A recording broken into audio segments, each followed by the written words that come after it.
Olá, meu amigo e amiga.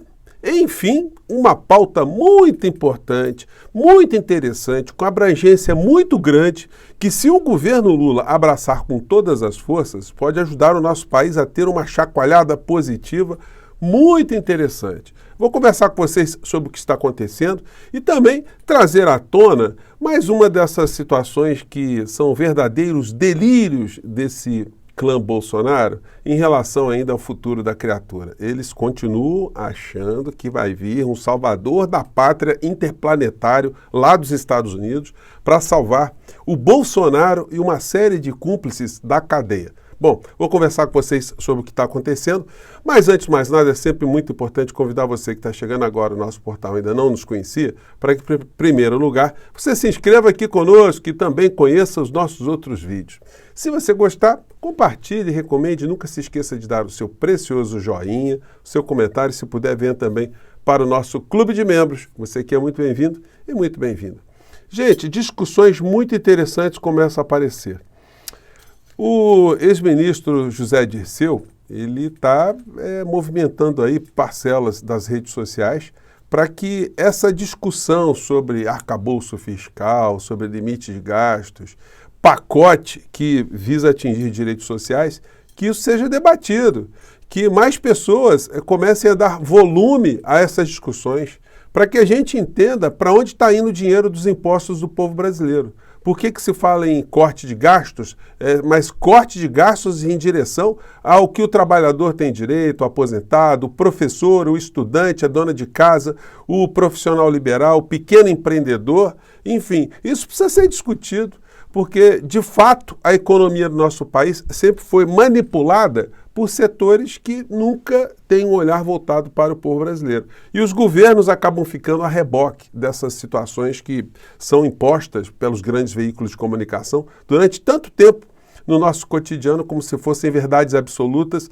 como se o dinheiro dos impostos do povo brasileiro, o orçamento público, o que o Brasil paga de juros, isso não fosse uma situação de interesse nacional, interesse social, né? Pois bem, então, notícia aqui do Fórum. Ajuste fiscal. A arrojada proposta de José Dirceu para que cortes não atinjam áreas sociais. Ex-ministros e quadro histórico do PT dispara contra a pressão do mercado sobre o governo Lula e convoca mobilização popular. Gente, porque o Lula está numa sinuca mesmo.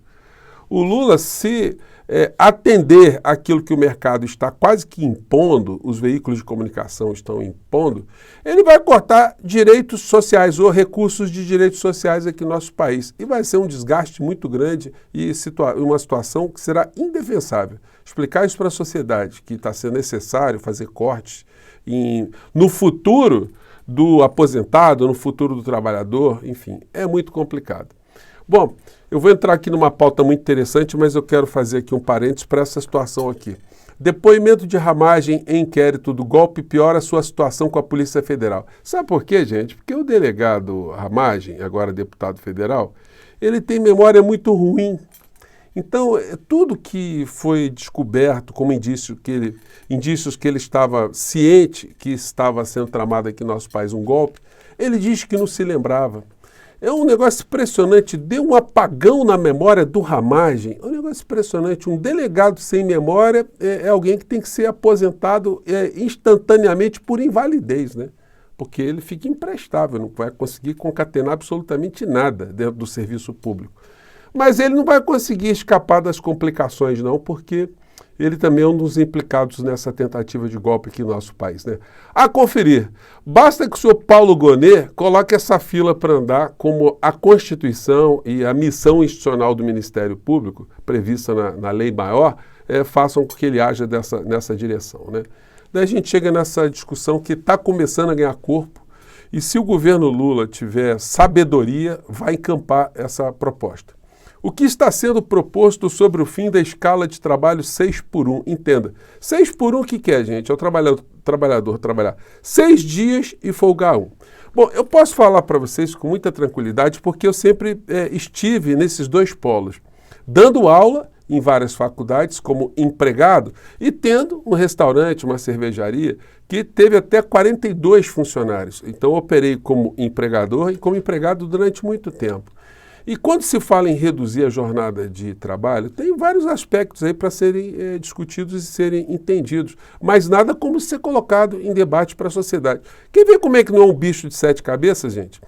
Os bancários já têm uma jornada de trabalho há muito tempo, que é de 30 horas semanais. Trabalham 6 horas e tendo um intervalo ali de no mínimo 15 minutos e podem fazer horas extras e para isso eles ganham mais. Uma jornada de trabalho de 36 horas, como está sendo proposta numa emenda constitucional pela deputada Érica Hilton, do PSOL, lá de São Paulo, faria com que o trabalhador tivesse essa garantia de 36 horas por semana como trabalho máximo a ser exercido, sendo facultado a ele ter horas extras. E aí as horas extras seriam remuneradas de um modo maior. Isso provocaria um aumento na base salarial aqui do nosso país, nos setores que pudessem trabalhar ou exigir do trabalhador mais de 6 horas. Isso não seria um bicho de 7 cabeças na economia, muito pelo contrário. No México, o salário mínimo foi aumentado, aliás, a base salarial, porque o mexicano ganha em regra em hora também, o salário, a remuneração deles é em hora. E houve um aumento de 100% do salário acima da inflação no governo de López Obrador.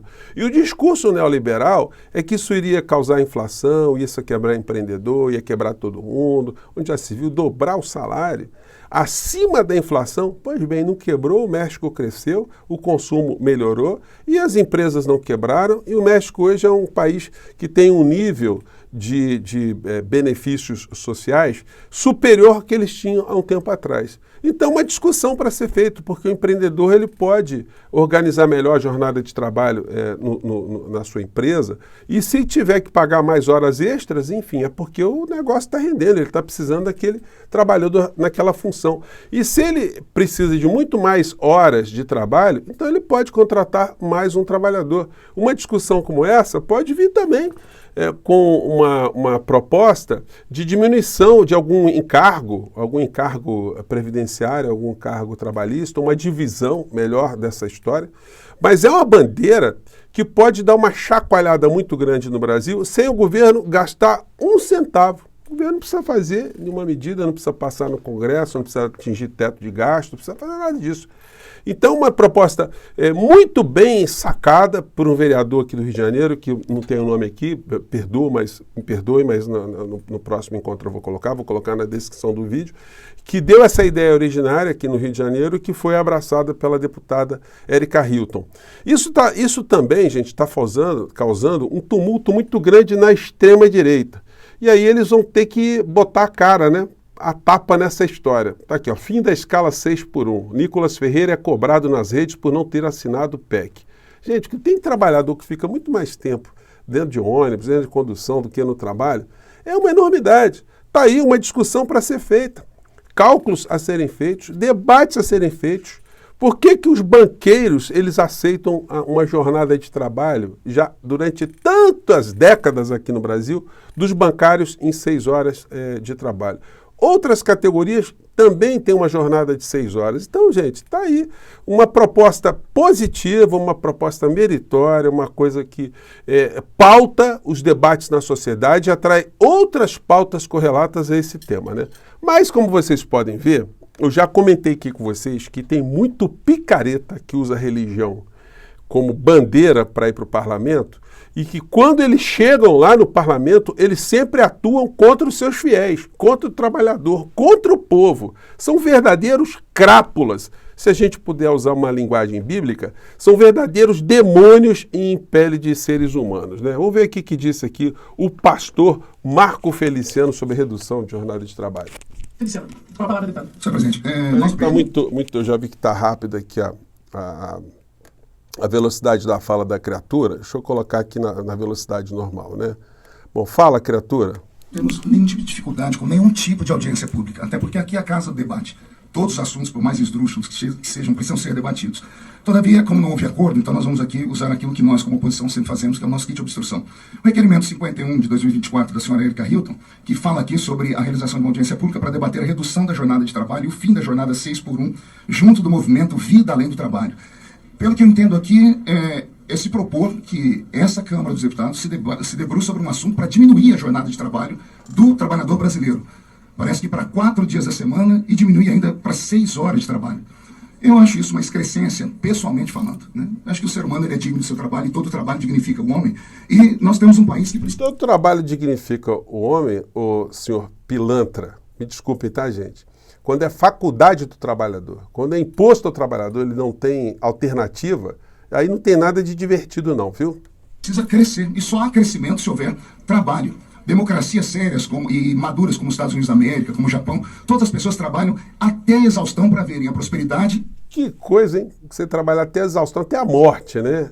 O senhor podia falar isso, né? Na tua cabeça tá isso, né? Até o cara cair lá estrebuchando, né? A riqueza e tudo mais. Para mim, para nós, o PL, inclusive, o maior método de trabalho social ou de ação social que o governo possa fazer para o ser humano é dar a ele trabalho. Então, por ser nesse quesito, nós nos declaramos contra o requerimento e pedimos aí que seja... Então, pastor, por que o senhor não sugere, então, aumentar a jornada de trabalho? Em vez de 44 horas semanais, bota para 80 horas semanais, né? Aí o senhor vai ver o que vai acontecer, né? Gente, é muito banditismo, né? Bom, mas aí pelo menos a situação foi colocada agora para o debate. E aí vamos agora para o mundo cão. Dudu Bananinha está todo feliz porque um cidadão chamado Jason Miller, que foi barrado aqui no Brasil porque entrou aqui naquele contexto do golpe aqui, e foi barrado na Polícia Federal e foi entrevistado ali, foi feito a ele uma série de perguntas, porque ele é o dono de uma rede social de extrema direita, uma análoga ao X, ao Twitter, né? Enfim, respondeu e foi embora. E agora o Dudu Bananinha publica. Lembra do ditado quem toma o tapa não esquece? Então, o cara foi nomeado agora para trabalhar no governo Trump. Então, o Dudu Bananinha está dizendo, olha, o cara vai vir aqui e vai arrebentar, hein? É isso que ele está deixando nas entrelinhas. Dudu, vamos dar uma olhada na vida desse cidadão aqui? Aliado de Donald Trump responde a acusações de crimes sexuais, né? Como está aqui na tela. E a situação para ele é muito complicada. Tem outra aqui, ó, ex-funcionária de Trump, A.J. Delgado, agora diz que seu chefe Jason Miller também fez maldades sexuais com ela, né? E a criatura aqui, ele foi entrevistado aqui no programa porque aconteceu o seguinte, ele teve um caso extraconjugal com uma assessora, enfim, e a assessora dizendo que muitas vezes ele a drogava e ela não sabia algumas vezes o que estava acontecendo com ela, ela reclamou ali de abuso sexual. E ela acabou engravidando. Engravidando, o que fez o cara? O cara drogou a mulher numa outra situação e deu a ela algumas pílulas abortivas. Ele entrou na justiça contra o cara.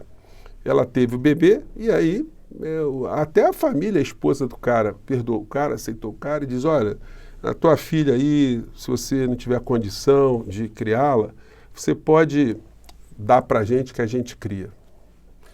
O problema é que esse indivíduo ele se apresenta como evangélico, como cristão, como homem de família, assim como Trump também, né, que casou 2 vezes, separou 3 vezes, as 3 vezes que ele separou foi por traição, por infidelidade conjugal. No entanto, isso aí para as pessoas que defendem a família, isso não representa nada, né? Como a figura do Bolsonaro aqui também, que é um defensor de família, mas sempre da boca para fora. Nesse quesito, o que mais a gente vê no clã ali é a destruição daquilo que eles dizem que pregam como valor absoluto, ou seja, a família, né? Já conversei com vocês que as pessoas têm o direito de separar, isso é natural. Agora, o que não dá é o picareta ficar fazendo um discurso da monogamia, da fidelidade, disso estar ligado a uma religião, e ele mesmo ter um comportamento completamente diverso daquilo que ele está pregando, o que mostra o caráter dessa gente toda, né? Bom, eu fico por aqui e aí, tá lançada a bandeira, hein? 6-1. Gente, eu fico por aqui, um grande abraço, até o nosso próximo encontro. Tchau.